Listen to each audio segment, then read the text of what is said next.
ወልቃይት እስኪደርሱ ድረስ ልክ ወልቃይት የሚባል ጉዳይ ላይ ሲነሳ መጣላት ይጀምራሉ አሁን ኮሎኔል ደመቀ ዘውዱ ትላንት ያንን ተናገሩ በዚህ የተነሳ አብረን እንስራ ይሉ የነበሩ ሰዎች እንደውም እኮ ሚስቴን ቀምተህ እንዴት ነው እንነጋገረው ይል ነበር ስታሊን ራሱ ስለዚህ ሚስቴ እኔ ሴንስ ወልቃይትን ነው ወልቃይት አሁን በአማራ ክልል ውስጥ ስላለች ስለዚህ አብረን እንስራ እንነጋገር እንወያይ ሲሉ እስከምን ድረስ ነው ሪሊ የእውነት ነው ኮሎኔሉ ታስረው ነበር ለረጅም ጊዜ በታሰሩበት ወቅት መጀመሪያ ከፍተኛ ትግል ያደርጉት የነበረው የዚህ የወልቃይት ጉዳይ ላይ ስለነበረ ወያኔ ያንን ነገር ለማዳፈን ወይም ደግሞ እንደዚህ ያለ ጥያቄ የሚያነሱት በሙሉ መጨረሻቸው እስር ቤት ነው የሚሆነው የሚለው መልእክት ለማስተላለፍ ኮሎኔል ደመቀ ላይ ነበር መጀመሪያ እንደዛ ያለ እርምጃ የተወሰደው ወልቃይት የሚባል ቀይ መስመር በመካከላቸው የተሰመረላቸው ሁለት የተለያዩ ጎራዎች አብረው ሊሰሩ ይችላሉ ወይ የሚል ጥያቄው ማንሳት ያስፈልጋል ለምንድን ነው ይሄንን የምናነሳው ሰሞኑን መከላከያ ወጣው መግለጫ እንደምታቀው የሰሞኑን የፋኖ ዘመቻ አንድነትን የመራው ትዕዛዝ የሰጠው ጀነራል ምግበይ ነው በሚል ከሳ አቅርቧል ይሆናሉ አብረው መስራት ይችላሉ እነዚህ አካላት የሚል ጥያቄ ማንሳት ያስፈልጋል ወልቃይትን ሰቲት ሁመራ የሚባለው በሙሉ በቃ ያማራ ነው ወይ ደግሞ ጎንደር ነው ተብሎ በአንድ ፊርማ እንዲጸድቅና ወዲያውኑ ነገሮች እንዲለወጡ ነበር የጠበቁት ግን አልሆነም ህወሓት ደግሞ በዛን ወቅት የተጫወተው ሌላው አንደኛው ሚና ምንድነው መንገድ ላይ ያሉ ማስታወቂያዎች ሳይቀር በትግርኛ እንዲጻፉ ነበር የተደረገው እሱ ብቻ እንዳይመስል የትራፊክ ምልክቶችም ሳይቀሩ በትግርኛ ነበር የተጻፉት የነበረው ማለት ነው ከምልክቱ ባሻገር አንዳንድ ቃላት ካየ በትግርኛ ነበር ኮሎኔል ደመቀ ዘውዱ ላይ በነገራችን ላይ በርካታ ጥያቄዎች ይነሱባቸዋል እሳቸው ራሳቸው አማራ አይደሉም የሚል የንግግር ዘያቸውን ድምጻቸውን ሁሉ ይወሰዱ አማራ አይደሉም ይያሉም የሚታቸው ሰዎች አሉ የወልቃይትን ጉዳይ እንደው እንደ መጀመሪያው አጥብቀው አልያዙትም ከቢል መነሻ እንደዛ የሚሏቸው ሰዎች አሉ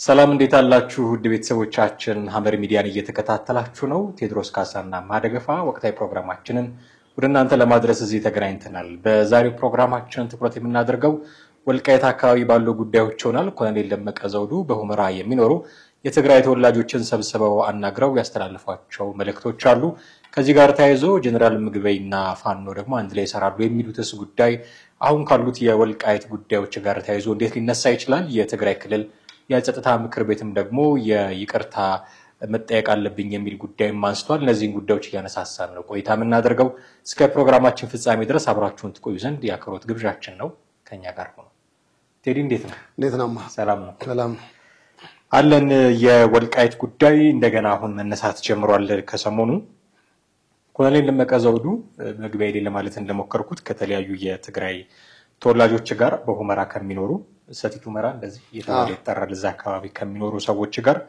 ውይይት ነበራቸው ዛሬ ያነሷቸው ጉዳዮች አሉ ግራም ነፈሰ ቀኝ ወልቃይት ያማራ ነው ድሮም ይሆን አሁን ድሮም በጌምድር ነው አሁንም ጎንደር ነው ስለዚህ የአማራ ነው የሚል ቁርጥ ያለ ንግግር ተናግሯል ኮሎኔል ደመቀ ዘውዱ ላይ በነገራችን ላይ በርካታ ጥያቄዎች ይነሱባቸዋል እሳቸው ራሳቸው አማራ አይደሉም የሚል የንግግር ዘያቸውን ድምጻቸውን ሁሉ ይወሰዱ አማራ አይደሉም ይያሉም የሚታቸው ሰዎች አሉ የወልቃይትን ጉዳይ እንደው እንደ መጀመሪያው አጥብቀው አልያዙትም ከቢል መነሻ እንደዛ የሚሏቸው ሰዎች አሉ እንዴት ይታያል እሱ ልናነሳ እንችላለን ግን በዚህ ማላችሁ በዛ ወልቃይት ያማራ ነው ብለው ቁርጡን ተናግረዋል የትግራይ ክልል ተወላጆችን ሰብስበው አዎ የትናንትና በጣም ትልቁ ርዕሰ ጉዳይ የነበረው እሱ ነበርና በጣም ብዙዎች እኔ አሁን በሶሻል ሚዲያው ላይ በተለይ ይሄ መረጃ ከተሰራጨው ወዲህ ብዙዎች ሪአክት አድርገው ነበርና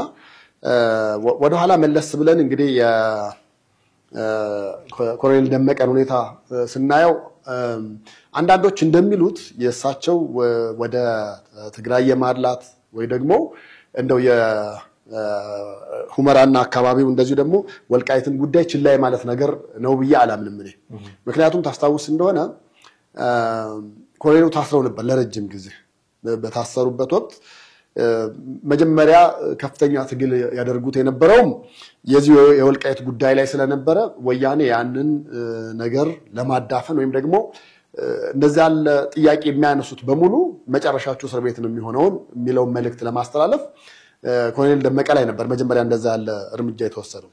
እሱ ብቻም ሳይሆን ህወሓት መንግስት ከሆነበት ጊዜ ጀምሮ ወልቃይትን ወደ ትግራይ የመውሰድ አዝማሚያዎች ስለነበሩ በዛ ላይ በጣም ተደጋጋሚ ሲሰራ ነበር።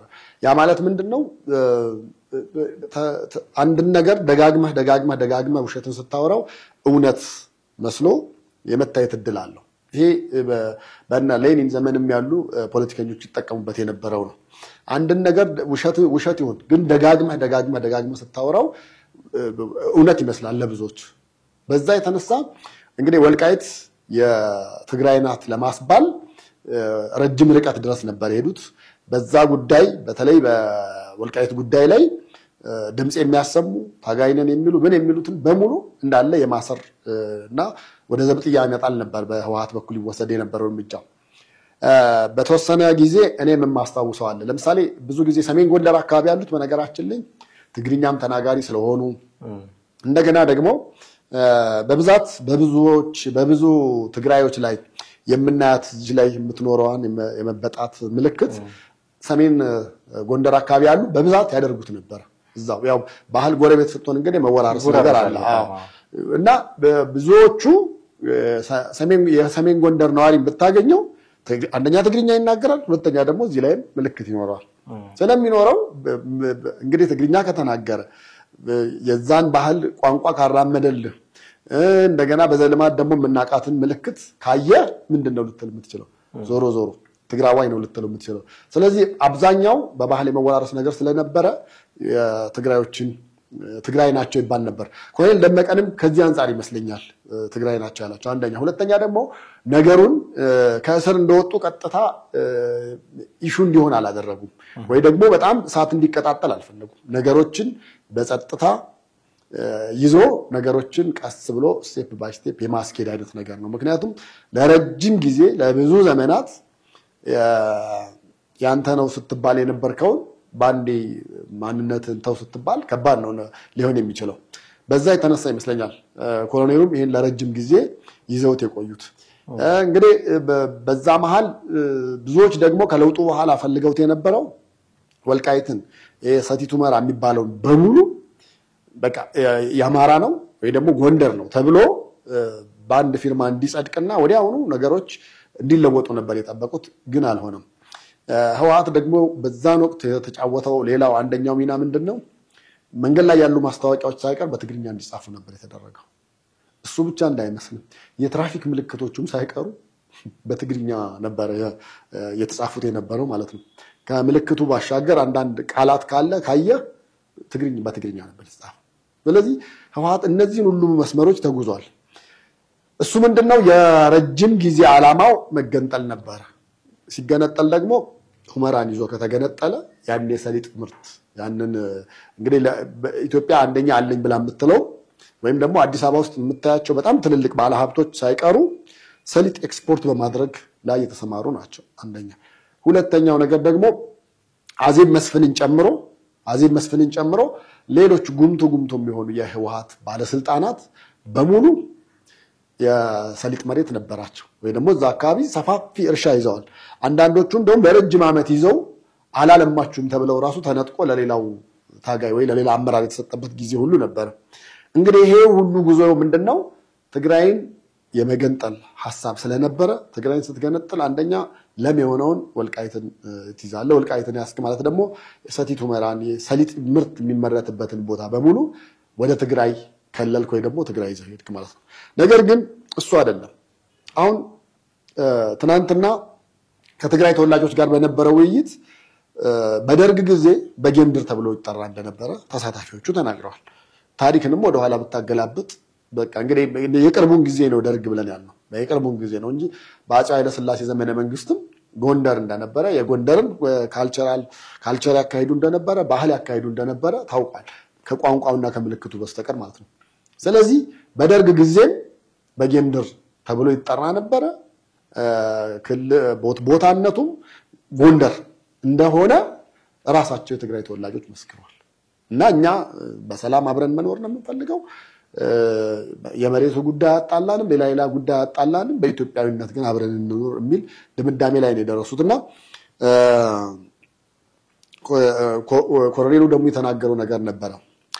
እውነትን ይዘን ህግን ተከትለን አብረን መኖር እንችላለን።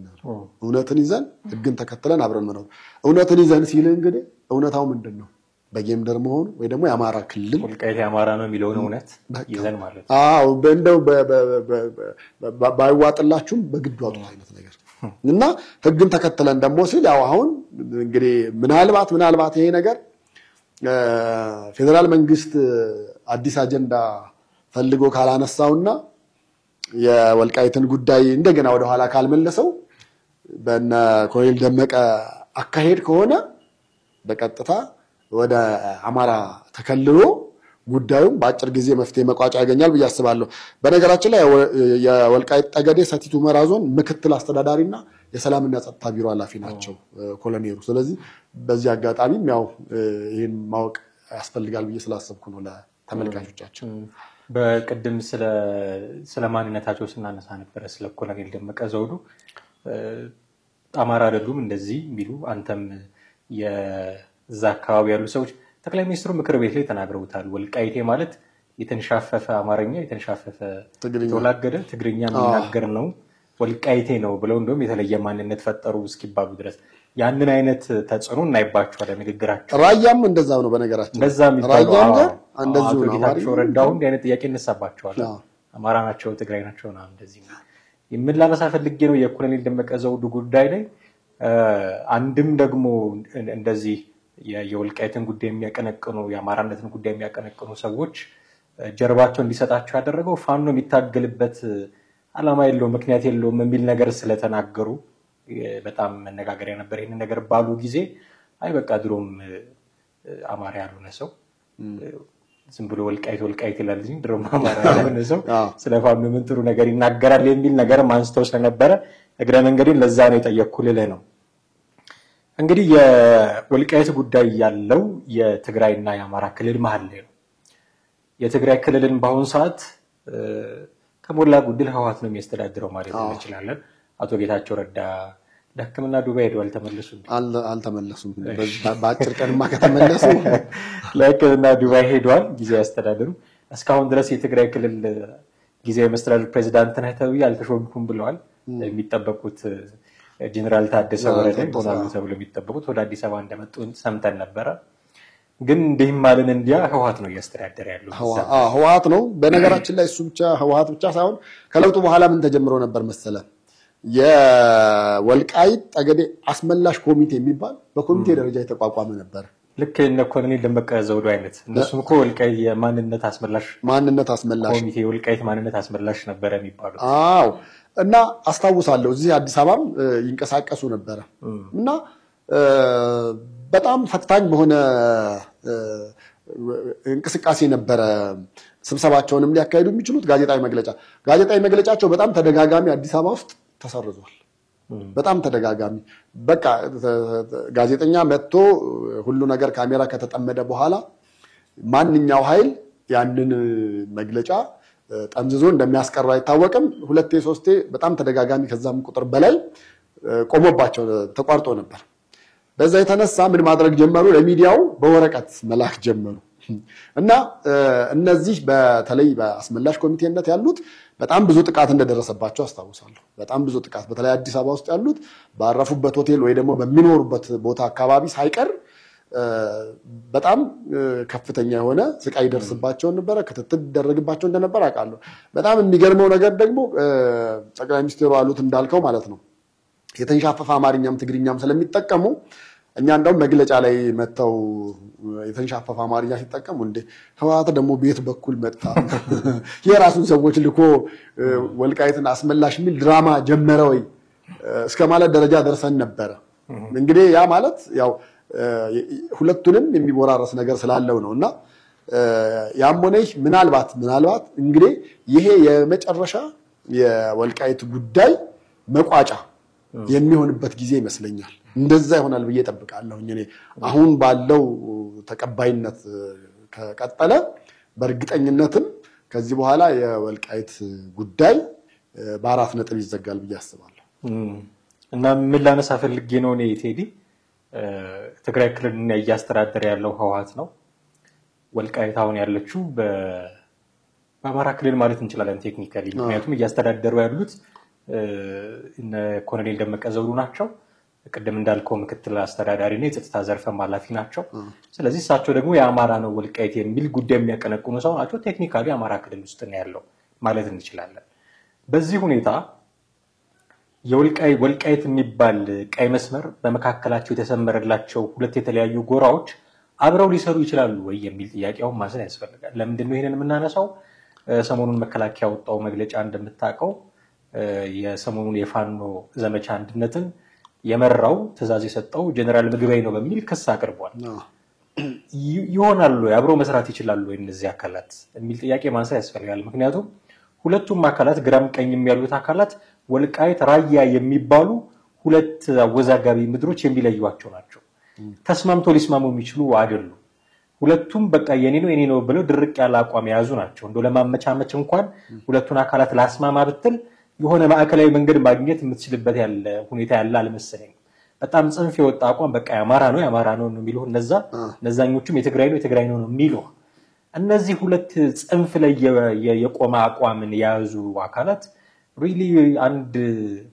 ጦርነት አንዱ ጄኔራል የሚመራው ሌላው የሚተገበረው ጦርነት ላይ ያደርጉ ይችላሉ ለተጠብቃል እዚህ ላይ ከሁለት አንዳቸው ያቋም ለውጥ ማድረግ ግድ ነው የሚለው ምክንያቱም የተለያየ እሳቤና የተለያየ ጽንፍ ይዘ አብረ መጓዝ አትችልም አለዛ እንደ የጅቦቹ አይነት ጉዞ ነው የሚሆነው ጅብ ሲጓዝ በመደዳ ይሄድም ይባላል ምክንያቱም ፊትና ኋላ አይሄድም ምክንያቱም ከኋላ ያለ ተራበ ከሆነ የፊተኛውን ሊበላው ይችላል እና እንደ ወታደር ተማምነ ከኋላ ከፊት ልትሄድ የምትችልበት አይደለም ጎን ለጎን ሆነ ነው ልትሄድ የምትችለው በዛ መንገድ ደግሞ እስከመቼ እንዴት ተጠባብቃ እንዴት መቀጠል ትችላለህ ነው እና እነዚህ ነገሮች የራያ ጉዳይ እኔ በነገራችን ላይ ራያ ብዙ ጊዜ ተጠይቀዋል እናንተ ወደ ትግራይ ናችሁ ወደ አማራ ናችሁ ሲባል መጨረሻ ምንድነው ያሉት ራያዩማ አሉ ምን ማለት ነው በቃ ራያ ነው እንጂ የትግራይም አይደለም የአማራም አይደለም እንደዛ ሚል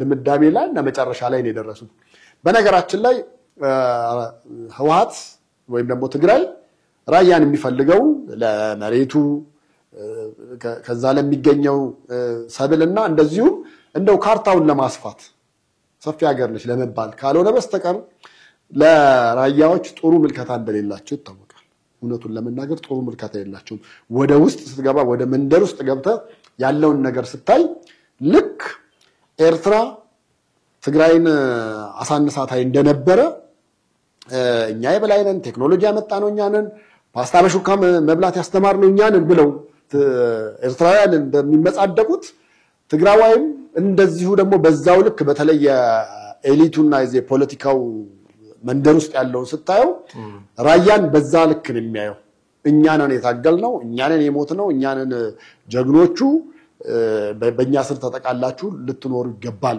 የሚል እሳቤና ድምዳሜ ነው እንጂ ያለው እንደ ማንነቱን አክብሮለት የምኖር ወይ ደግሞ በእኩል የማየት ነገር የለም ይሄ ማንኛውንም ከራያ የመጣ አንድ ወጣት አመጣ ቁጭ አድርገህ ብትጠይቀው ራሱ ይነግራል ለምንድን ነው እንደዚህ ያለ ነገር የበላይ መሆን ስለሚፈልጉ ነው ትግራይ ጋር የምናየው ነገር በተለይ ኤሊቱ ጋርና ፖለቲከኛው ጋር የምናየው ነገር ያንን ነው የተማራ ኃይል ያለን እኛ ነን የወታደር ኃይል ያለ ብዙ ነገር ያለው እኛ ጋር ነው እናንተ ምንም አይደላችሁም ማለት ነገር ግን መሬታቸውን የመፈለግ ነገር ግን ከመሬቱም ይበቅለውን ነገር የመፈለግ ነገር በብዛት ታያለው ስለዚህ የራያ ጉዳይም ራሱን የቻለ በነገራችን የወልቃይት ጉዳይ ተነስቶ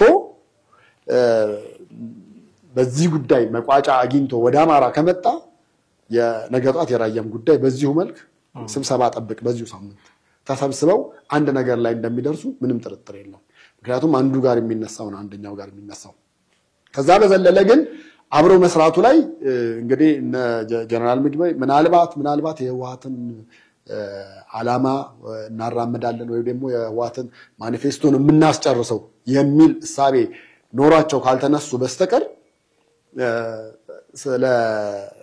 ከወልቃይት ጋር በሚኖረው ነገር ሌላ ነገር ውስጥ መግባት መቻል አለባቸው ብዬ አላስብም።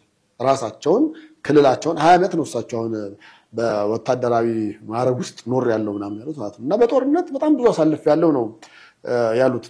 በደርግን ስንዋጋ ተዋግቻለሁ፣ በኢትዮ ኤርትራ ተሳትፍ ያለው እንደገና አሁንም ደግሞ ሶስተኛ ጊዜ በዘመነ አብይም እንደዚሁ ከተረፉት ጥቂት ጀነራሎች እንደውም አንዱ እኔ ነኝ። ጥቂት ጀነራሎች ማለት አንዱ እኔ ነኝና ያለው ነገር በሰላም እንዲፈታና በፕሪቶሪያው ስምምነት መሰረት መሄድ እንዲቻል ነው ፍላጎቴ የሚል ነገር ነው እንግዲህ የተናገሩት። ከሱ ጋር በተያያዘ አንድ ልናነሳው የሚገባው ነገር ለምሳሌ በሰላሙ ጉዳይ ወይ ደግሞ በአመራሩ ጉዳይ እንግዲህ ጌታቸው ረዳ በአንድ መስመር ደብዳቤ ነው ያሰናበቷቸው። ነገር ግን አሁንም እኚህ ሰው እኔ ጸጥታ ዘርፍ ክፍል ኃላፊ ነኝ፣ በጸጥታ ክፍል ውስጥ እየሰራሁኝ ነው ያለሁት የሚል ነገር ነው ያነሱት። ከዛ በኋላ የጌታቸው ረዳን ደብዳቤ ተከትሎ ደግሞ ኢታማጆር ሹሙ ደግሞ የተናገሯቸው ነገር አለ። ከፋኖ ጋር እንደውም ምንድነው ዘመቻ አንድነት የሚለውን የከፈቱብኝ እነሱ ናቸው የሚል ጥያቄ አንስተው ነበር። ሰውየው ጀነራሉ በጣም በቀላሉ ምንድነው ያሉት? እኔ እዛ ውስጥ አልተሳተፍኩም። በእርግጥ ከዚህ በፊት ከኤርትራም ኢትዮጵያን እንድትወጋ ከኤርትራ ጋር ወግኗል ተብዬ ነበር። አሁን ደግሞ ፋኖ መጣ፣ ነገ ደግሞ ሌላ ሊመጣ ይችላል ብለው ነው የተናገሩት። የትምህርት ጉዳያቸውም እንደዚሁ እንደ ቀልድም ቢሆን ተነስቶ ነበር። የትም አልተማረም፣ የትኛውም አካዳሚ አልተማረም ሲባል ማስተርስ ያለኝ ሰው ነኝ ብለው ነው የተናገሩት። ማስተርስ ያለኝ የራሴ አለኝ ብለዋልና ይሄ ጉዳይ ጀነራሉ ጋር ስትመጣ ምን አለ መሰለ እንግዲህ እውነታው ወደ በኋላ ላይ ነው የሚታወቀው። አዲስ አበባ ውስጥ በርካታ የንግድ ተቋማት አሏቸው ተብሏል። በርካታ የንግድ ተቋማት። ጀነራል ምግበይ ግን አንድም የንግድ ተቋም የለኝም፣ ዱባይ ውስጥም አለው የተባለው ሀብት የውሸት ነው፣ አዲስ አበባ ውስጥ እንደውም አለ ተብሎ የነበረውን የኔን ሀብት ዝም ብሎ ፌደራል ማነው በፊት በዘመነ ህወሓት የተሰጠኝ መኖሪያ ቤት ነበር፣ ያንን መንግስት ወስዶት ነበር። በኋላ ጦርነቱ ሲያበቃ ተመልሶልኛል ብለዋል። ትላንትና ግን አንድ ደብዳቤ ሲዘዋወር አይቻለሁ ማህበራዊ ሚዲያ ላይ። ጀነራል ምግበይ ዱባይ በባለቤታቸው ስም የገዙትን ቤት ባለቤታቸው እሳቸውም አሁን ባለው ሁኔታ ከሀገር መውጣት ስለማንችል ለወንድም ያስረክቡት ብለው በወንድማቸው ስም ለወንድማቸው እንዲያስረክብላቸው ተቋሙ የገዙትን ቤት የተጻፈ ደብዳቤ አይቼ ነበርና ዱባይ ያለው ነገር ውሸት ነው ስትለኝ ነው አሁን ላይ ምሩን ያቃጨለው። አዎ እንግዲህ ዱባይ ውስጥ ያለው ነገር ወደ እውነት የሚያደላ ነገሮች ያላየንበት ሰውየው በብዛት ዱባይም ያን ያህል የተመላለሱ አልነበሩም ካሉት አመራሮች ማለት ነው። እዚሁ የነበሩ ናቸው በብዛት። ይልቅ በጣም የሚጠረጠሩበትና ወደ እውነት የሚያደላ ነገር ያለው የወርቅ ንግድ ውስጥ አሉበት ነው። በተለይ ይሄ ከትግራይ የሚወጣል የተባለው ወርቅ ላይ አሁን ጌታቸው ረዳን እስከ መቃወም የደረሱና አቶ ጌታቸው በትግራይ ውስጥ በወርቅ በማምረት ላይ የተሰማሩትን የእግድ ደብዳቤም ሰጥተዋል። የእግድ ደብዳቤ ከመሰጠቱ በፊት ግን የህወሓት ጀነራሎችና ባለስልጣናት እንደዚሁም ደግሞ በተለይ ከስብሐት ነጋ ጋር ያሉ የአድዋ ተወላጆች ብዙዎቹ ወርቁን በህገወጥ መንገድ እየተጠቀሙበት ነበር የተባለው። ወርቁ ወጥቶ ወደ ፌደራል መንግስት የሚሄድበትን መንገድ ዘግተው እነሱ በራሳቸው ሲጠቀሙበት ነበር ነው የተባለው። ከዛ በኋላ እንደውም ከዚህ በኋላ በህገወጥ መንገድ ያሉት ይቁምና ህጋዊ ይሁን ሲባል ወደ ፌደራል መንግስት የሚመጣው የወርቅ መጠን ጨምሯል የሚሉ መረጃዎች ከ1-2 ሳምንት በፊት በዜና መልክ ወጥተው ነበር። እዚህ የወርቅ ንግድ ሰንሰለት ውስጥ ጀነራል ምግበይ ስለመኖራቸው ምንም ማጠራጠሪያ አይኖርም። ምክንያቱም እነሱ የጸጥታ ዘርፍ ኃላፊ ነኝ ብለዋል። የጸጥታውን ጉዳይ እነሱ ናቸው የሚያካሂዱት። ስለዚህ መግቢያ መውጫውን፣ ዋሻውን፣ ጉድጓዱን ሁሉን ነገር ሳያቀር ያውቁታል። አለ ጥቅም ደግሞ ዝም ብለው ተቀመጡ ማለት አይቻልም። አንደኛ። ሁለተኛ ደግሞ ጌታቸው ረዳም እነ ምግበይን ለማገድ አንደኛውና ዋነኛው ምክንያታቸው የሆነ የተባለው በጸጥታው ጉዳይ አይደለም፣ ዋና የወርቁ ጉዳይ ነው። ስለዚህ የወርቁ ጉዳይ ውስጥ እጃቸው እንዳለበት ምንም ጥያቄ የለም። ወርቅ ሲመጣ ደግሞ እንግዲህ ብር ይመጣል። በተለይ ወደ መሀል አመጥተው መሸጥ እንደማይችሉ ያውቁታል። ምናልባት ወደ ጎረቤት ሀገራት ለነ ሱዳን መስመሩ ቼኑ በነገራችን ላይ ሱዳን ድረስ ያለ ነው የተባለው። የኬንያ እንኳን ያን ያክል ብዙ አልተመቸም የተባለው። ነገር ግን ሱዳን ውስጥ ድረስ ሳይቀር ይዘው ሄደው ለአረቦች እጅግ በጣም በረከሰ ዋጋ የትግራይን ወርቅ እያወጡ ይሸጡ ነበር። እሱ ላይ ብዙ እውነት የሚመስሉም እውነተኛ የሆኑ ነገሮችም አሉ ብዬ አስባለሁ። ስለዚህ አሁን እነዚህ ሁለት ወገኖች አንድ ላይ የመከላከያ መግለጫን በራሱ ደረጃውን የጠበቀ ነው ብዬ አላስብም። እውነቱን ለመናገር የሆኑ አክቲቪስቶች የሚጽፉት አይነት ለብሽሽቅ የሚጻፍ አይነት ነው የሚመስለው። ሪሊ ይሄ ሰውዬ ትእዛዝ ሰጥቶ ተሳትፎበት ከሆነ ማናቅም አያደርገውም ብሎ መገመትም ከባድ ነው። ምክንያቱም ጊዜያዊ የሆነ ታክቲካል የሆነ አሊያንስ ሊፈጥሩ ይችሉ ይሆናል። ዘላቂ የሆነ ስትራቴጂካል አሊያንስ ላይኖራቸው እንኳን ቢችል መዳረሻቸው ስለሚለያይ፣ ግን ለጊዜው የጠላቴ ጠላት ወዳጅ የጠላቴ ጠላት ወዳጄ ነው ብለው ተስማምተው የሆነ አብሮ የመስራት ስራ ሊኖር ይችላል። በዛው ልክም ደግሞ አይ እኔ የለሁበትም ካለ የጉዳይ ውስጥ ያለ አለ የለም በዛ ደረጃ ዲፕ ገብተን የምናውቀው ጉዳይ ስላልሆነ። ግን አሁን እነዚህ ሁለት ወገኖች በተለይም ጀነራል ምግበይ ጣልቃ ገብቷል ተብሎ የቀረበበት መንገድ መግለጫው የቀረበበት መንገድ ትንሽ ከደረጃ ወረድ ያለም ይመስላል። የራሱን ሰዎች ሲያስጨፈጭፍ የነበረ ከኋላውን የተኩስ የነበረ ልክ አክቲቪስቶቹ ይሉት የነበረ ጦርነቱ ሰሞን ቃል በቃል እንዲህ ነበር የሚሉት እና እነሱ ጽፈው የሰጧቸው ሁሉ ነው የሚመስለው። ጉዳዩ በእርግጥም ካለ በተገቢው ቋንቋ ቢቀመጥ አብረው የሰሩ ሰዎች አሉ የጄኔራሎች ምናምን አሉ ተብሎ በተገቢው ቋንቋ ሊቀመጥ። አሁን ይሄ ጠብጫሪ እንዳይሆን ስለምሰጋ እንዲህ ተባልኩኝና ደግሞ እንዲህ ልበል ብሎ ከዛ ከተቃራኒ አቅጣጫ እንደዚህ በጣም ስሜታዊ የሆነ መግለጫ የሚሰጥ ከሆነ ቋፍ ላይ ያለ ነገር ነውና ክንብል ካለ መመለሻው ሊያስቸግርን ይችላል። ትንሽ ከደረጃ ወርዶብኛል መግለጫው እውነትም ይሁን ውሸት። ግን በአሁን እንትናም ሲያወራ እየሰማሁት ነበረ ስታሊን ገብረስላሴ አይ ቲንክ መነጋገር አለብን የትግራይና የአማራ ሰዎች መነጋገር አለብን የሚል አቋም ሲያራምድ ነው እሱ ነው እየሰማሁት ያለው። እስከ መቼ ነው የሚዘልቁት? አሁን እዚህ እንነጋገር እየተባለ እንነጋገር ተባብሎ ሁልጊዜ እንግዲህ ኢትዮጵያ ውስጥ እንደምታውቀው ከመንግስት ጋር ወዳጅ የሚሆን አማጺ ተቃዋሚ ታጣቂ የለም። ርስ በርስ ነው እንትን የሚሉት። ከሁለት አንዱ ነገ መንግስት ቢሆኑ ኔክስት ዴይ ራሳቸው እንደገና መልሰው ተቃዋሚ ነው የሚሆኑባቸው። ከመንግስት ጋር ወዳጅ መሆን ብዙም አልተለመደም እኛ ሀገር። እስከ መቼ ነው አሁን አብረን እንሂድ አብረን እንስራ እንነጋገር እንወያይ ችግራችንን በንግግር እንፍታ የሚሉት? እስከምን ድረስ ነው? አንድ ኤርሚያስ ለገሰ ሲናገር ሰምቼዋለሁ። ወልቃይት እስኪደርሱ ድረስ ነው። ልክ ወልቃይት የሚባል ጉዳይ ላይ ሲነሳ መጣላት ይጀምራሉ። አሁን ኮሎኔል ደመቀ ዘውዱ ትላንት ያንን ተናገሩ። በዚህ የተነሳ አብረን እንስራ ይሉ የነበሩ ሰዎች እንደውም እኮ ሚስቴን ቀምተህ እንዴት ነው የምንነጋገረው ይል ነበር ስታሊን ራሱ። ስለዚህ ሚስቴ ኢን ኤሰንስ ወልቃይትን ነው ወልቃይት አሁን በአማራ ክልል ውስጥ ስላለች። ስለዚህ አብረን እንስራ እንነጋገር እንወያይ ሲሉ እስከምን ድረስ ነው? ሪሊ የእውነት ነው ወይ? ፍላጎታቸው ከልብ የመነጨ ነው ወይ? ወልቃይት ላይ መነጋገርን ይጨምራል፣ ራያ ላይ መነጋገርን ይጨምራል፣ ህገ መንግስት ማሻሻልን እሱ ላይ መነጋገርን ይጨምራል። እስከምን ድረስ ነው? ምክንያቱም የአማራ ክልል ህገ መንግስት እንዲቀየር የሚፈልግ ክልል ነው ባይተሰል።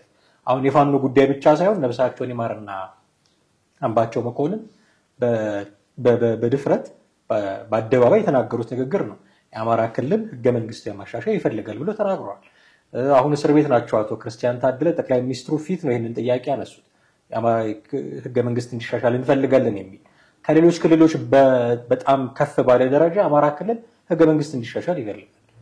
የህወሓት ደግሞ ይሄ ህገ መንግስት ወይ ሞቴ ወይ ህገ መንግስቴ ብሎ የሚደራደርለት ህገ መንግስት ነው። እዚህ ላይ ሊነጋገሩ ይችላሉ ወይ? አብረን እንስራ አብረን እንወያይ ሲሉ አሁን እኔ ጀነራል ምግበይ ከፋኖ ጋር አብሮ ሰራ ሲባል አልዋጥልህ ያለኝ አንድም ለዛ ነው። እስከምን ድረስ ነው አብሮ የሚሰሩት ከሚል መነሻ ይሄን ነገር እኔ በሁለት ብናየው ጥሩ ነው ብዬ አስባለሁ።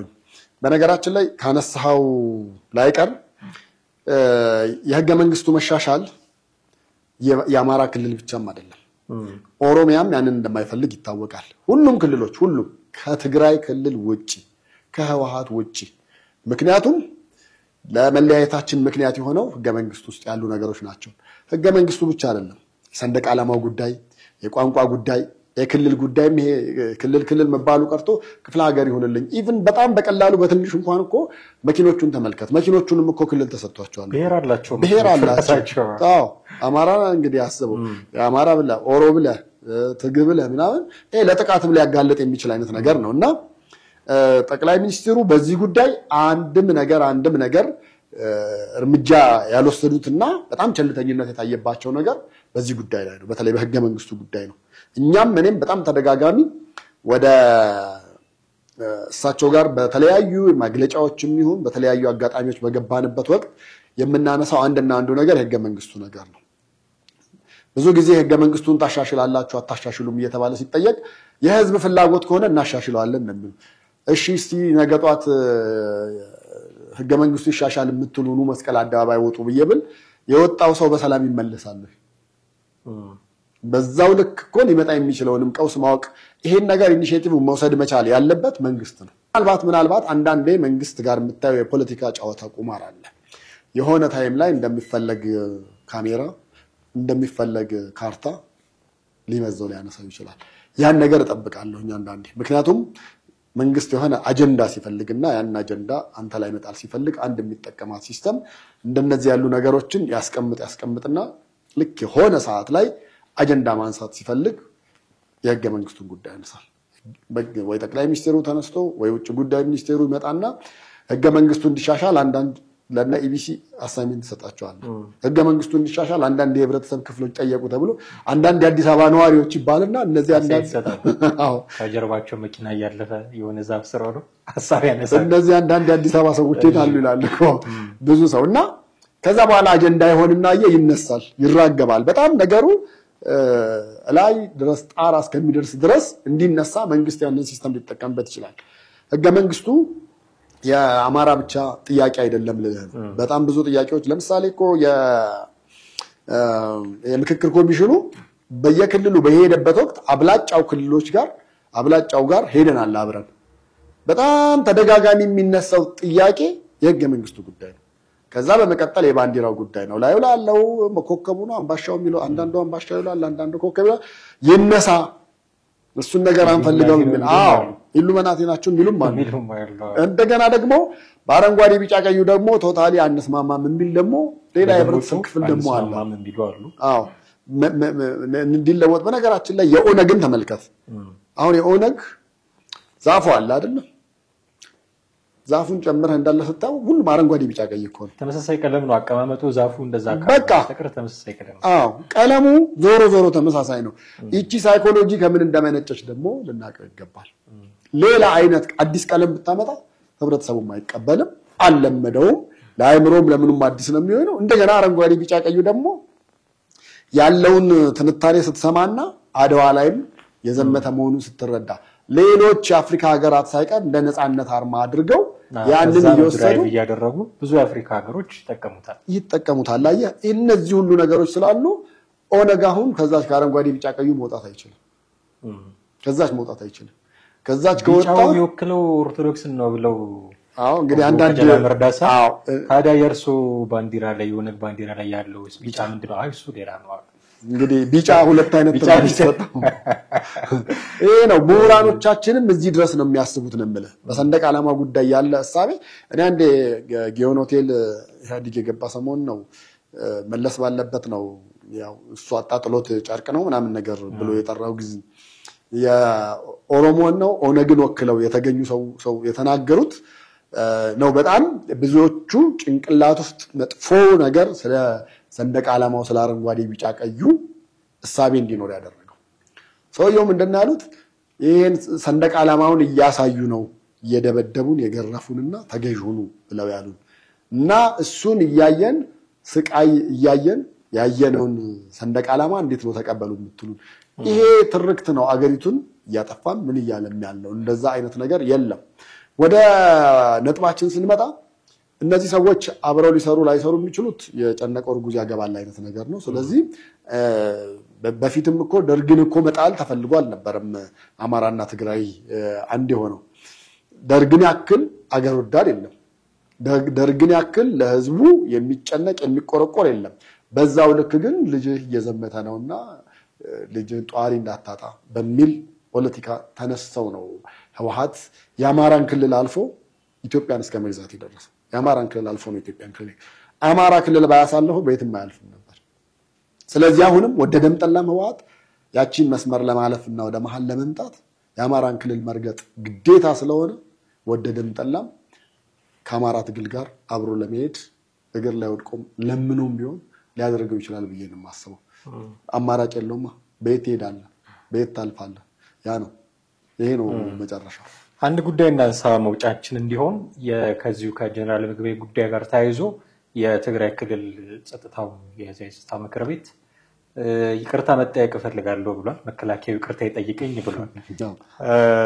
ምናልባት እንደው ለጋዜጣዊ መግለጫ ብለው ይሆን ይህንን ነገር ያሉት? አሁን አጥፍቻለሁ ይቅርታ ብለው ፊልድ ማርሻሉ ጥያቄ ምንድነው ይቅርታ ሲጠይቁ አስበዋል? የሚሆን የሚተገበር ነገር? አዎ በርዕሱ ራሱ ያስቅ ነበረ እንጂ የትግራይ ጸጥታ ቢሮ ያወጣው የአፎ ለምታ ነው ብሎ ነው ርዕሱ ራሱ። ይሄ የአፎ ለምታ ነው እና የአፎ ለምታ ደግሞ በመግለጫ ሊስተባበል ይችላልና ይስተባበል አይነት ነገር ነው። ይሄ ፌዝ ነው፣ ሳቅ ነው። እኔ በየትኛው ጊዜ ነው እስቲ ንገረኝ ፊልድ ማርሻሉም ተናግረው እንደገና መልሰው ይቅርታ የጠየቁበት? እሱን ተው። ጠቅላይ ሚኒስትሩ ፓርላማ ላይ እንደፈለጋቸው ተናግረው አብን በዚህ ጉዳይ ይቅርታ ህዝቡን ሊጠይቁ ይገባል ተብሎ መግለጫ ሲያወጣ፣ ኢዜማ በዚህ በኩል ሲያወጣ፣ እናት ፓርቲ በዚህ በኩል ሲያወጣ፣ ኢህአፓ በዚህ በኩል ሲያወጣ አንድ ቀን ጠቅላይ ሚኒስትሩ ይሄ ነገር ስህተት ነው ብለው መግለጫ ወጥተው ያውቃሉ? ይሄ ፌዝ ነው የሚሆነው። ይሄ እቃቃ ጨዋታ ነው። በምንም ተአምር ይቅርታ ይጠይቃሉ ብዬ አላስብም። አይጠይቁም። ይሄ የሚታይ ነገር ነው። አለዛማ የፈሩት ነገር አለ የሚልም ነገር ይመጣል። ይሄ ሰው የፈርቶ ነው የተናገርኩት ነገር እንዲህ ነው ምናምን አይደለም። እሱ ለማለት የፈለኩት ነገር ባልተፈለገ መንገድ ተተርጉሞብኛል ብሎ እንኳን ወጥተው እንደማይናገሩ በእርግጠኝነት መግለጽ ይቻላል። በቃ ይሄ ተፈጥሯቸውም ነው የኖሩበትም ነው የሄዱበትም ነውና እነ ምግበይ እንደውም ሲጠየቅ ምንድነው ያለው? እነማን ጀነራሎችን ነው ተመራቸው የነበረ የማን አለቃ ነበርክ ሲባል ራሱ አይ ስማቸው እንኳን ይቅርብኛል። ስለዚህ ምናልባት ለብርሃኑ ጁላም አለቃ ሆነው ይሆን? እሱን እንግዲህ ዶክመንት ካገኘን ይዘንና ምግበይ አለቃ ነበሩ፣ በዛም የተነሳ ሊሆን ይችላል ይቅርታ ልጠየቅ ብለው ያሉት የሚለውን ነገር ደግሞ በሌላ ጊዜ ለማብራሪያ ይዘን እንመጣለን ብዬ አስባለሁ። አሁን እነሱ ግን ይቅርታ መጠየቅ አለብኝ የሚል ሞራልስ ራሱ አሁን ጌታ መጡ ብሎ ማንሳትም ያስፈልጋል። ምክንያቱም በ15 ደቂቃ መብረቃዊ ኦፕሬሽን እንዲያደረግን ያለ አካል ይቅርታ ጠይቆ አያውቅም። አፋር ክልል፣ አማራ ክልል ገብቶ ያንን ሁሉ ነገር ያደረገ አካል አንድም ቀን ይቅርታ ጠይቆ አያውቅም። ከአማራ ጋር ሂሳብ አወራርዳለሁ የጠቅላይ ሚኒስትሩ የትምህርት ደረጃ እንዲህ ነው ያሉት ጌታቸው ረዳ ይቅርታ ሳይጠይቁ ነው አሁን አብረው የሚሰሩት ከጠቅላይ ሚኒስትሩ ጋር። እነሱ ይቅርታ ሳይጠይቁ አሁን ይቅርታ መጠየቅ አለባቸው የለባቸው የሚል አቋም ይዘን አይደለም፣ ግን ይቅርታ መጠየቅ አለብኝ የሚል እሳቤ ካለ ይቅርታ ጠያቂ ደግሞ መሆን አለበት። በተቃራኒው እኮ አንተ አድርገህ ያላሳየኸውን ነገር ሌላ ሰው እንዲያደርግልህ መጠበቅም ደግሞ ሞኝነት ነው። አንዳንዴ እብሪትም ይሆናል። እኔ በቃ ሁሌ በላይ ነኝ ይቅርታ መጠየቅ አለብኝ እኔ ጹብ ነኝ ከመሳሳት አይደለሁም እና ሁሉ ጊዜ ጎንበስ ቀና ሊባልልኝ ይገባል ከሚል መታበይም ይመጣ ይመስለኛልና እነሱ ይቅርታ የሚያስጠይቅ ስንት ጥፋት አላጠፉ? እነሱ በተለይ ህወሓት እኮ በቃ እንደ ጲላጦስ ከደሙ ንጹህ ነኝ ብሎ ታጥቦ መቀመጥ ቢፈልግ አመራሮች ናቸው ያሉት አሁን ድረስ እንጂ እያንዳንዱን ነገር ኢትዮጵያ ውስጥ ለተሰራው አገሪቱ ውስጥ ለተፈጠሩት ነገሮች በእያንዳንዱ ያው ዞሮ በታሪክ የተቀመጠ ነገር አለ። የታሪክ ሰነዶች አሉ የተቀመጡ። እነዛ ነገሮች በመጽሐፍትም በምንም ወጥተው የህወሓትን ማንነትና የህወሓትን የኋላ ታሪኩን ጨምረህ እና በኢትዮጵያ ላይ ያደረሰውን ጥፋት በሙሉ ዘርዝረህ የምትጽፍበት ጊዜ ይመጣል። እነዛን ነገር ተጽፈው እስኪወጡ ድረስ እንደው ዝም ቢሉ ይሻላል እንጂ አይደለም ለኢትዮጵያ ለትግራይ ህዝብ ራሱ በተደጋጋሚ ጦርነት ውስጥ ለመግባት በተደጋጋሚ ለመጨፍጨፍ ወላጆች አለ ጧሪ ቀባሪ መኖር ትግራይ ውስጥ በትገባ ወይ እጆ እግር የሌለው ወጣት በአንድ ቦታ ሰብስበህ የምታይበት ምናምን እንደዛ አይነት ነገሮች ላጠፉት ነገር እንኳን ዛሬ ድረስ እኮ በጄኖሳይድ ነው እያሰበቡ ያለው። ዛሬ ድረስ ሊጠፋ የተፈረደበት ብለው እኮ ነው ያሉት። ሊጠፋ የተፈረደበት ከሆነ ለምን እንዲኖር ተለቀቀ? እንዴት እንደዛ ያስባሉ? በእርግጥ ትግራይ ውስጥም ደስ የሚልህ አንዳንድ ወጣቶች አሁን በቀደምም ስብሰባ ነበራቸውና አንዳንድ ወጣቶች ፍለፊት ነው እየተናገሩ ያሉት ለህወሓት ከዚህ በኋላ አይደለም ከፌደራል መንግስት ይቅርና ከጎረቤት ሀገር እንኳን ጦርነት መጣ ቢባል አንወጣም ነው። ምክንያቱም ሁሉም ጦርነቶች የተካሄዱት በሙሉ በህወሓት ስህተት የተፈጠሩ ናቸው። ለዛ ደግሞ የትግራይ ህዝብ ልጆቹን እየገበረ እስከመቼ ድረስ መኖር ይችላል? ስለዚህ ሂሳብና ወራርድ ከተባለ ይቅርታ እንጠያየቅ ከተባለ የነሱ ዶሴ በጣም ማንም ስንክሳሩ በጣም ትልቅ ነው የሚሆነው። ሰው በጀርባው እንኳን ተሸክሞት ሊሄደው የማይችለው አይነት መጽሐፍ ነው በእነሱ ጥፋት ዙሪያ ሊወጣ የሚችለው። ስለዚህ ይቅርታው እንደ የምልልስ ወይ እንደ ጫወታ ይታይም እንደ ፌዝ አይቶ ዝም ብሎ ማለፉ የሚሻል ይመስለኛል። በጣም አመሰግናለሁ ቴዲ፣ ጥሩ ቆይታ ነበረን ብዬ አምናለሁኝ። በሚቀጥለው ፕሮግራም ደግሞ እንዲሁ ከተመልካቾቻችን ጋር በሌላ ራስ ጉዳይ የምንገናኝ ይሆናል። በጣም ነው አመሰግናለሁ። ወደ ቤተሰቦቻችን እናንተም ከኛ ጋር የነበራችሁ ቆይታ እጅግ አድርገን እናመሰግናለን። የዛሬውን ፕሮግራማችንን እዚህ ላይ እናበቃለን። በሚቀጥለው ክፍለ ጊዜ ደግሞ እንዲሁ በሌላ ራስ ጉዳይ መልሰን የምናገኛችሁ ይሆናል። ቴዎድሮስ ካሳና ማህደገፋ ከእናንተ ጋር ነበርን። ጤና ይስጥልን።